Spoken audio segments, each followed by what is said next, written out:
This is what lockdown looked like. A period of pain, a period of loss, a period no one will ever forget.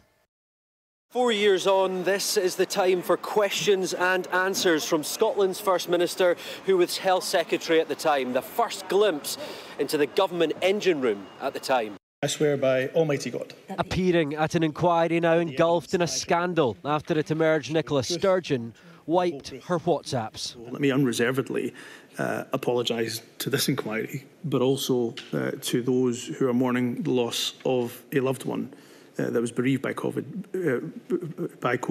for the government's, frankly, poor handling of the various Rule 9 requests in relation to informal messages. There's no excuse for it. Here is the former First Minister with her then Chief of Staff Liz Lloyd.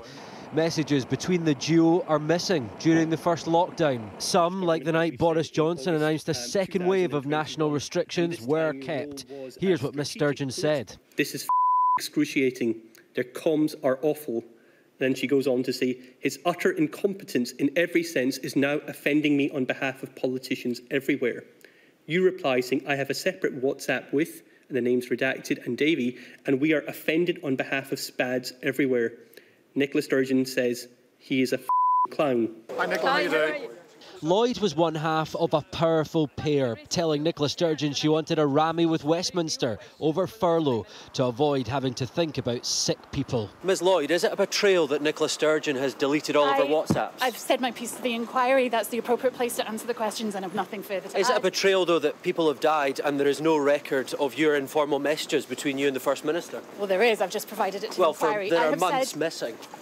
I have answered the questions of the inquiry. That's the responsibility.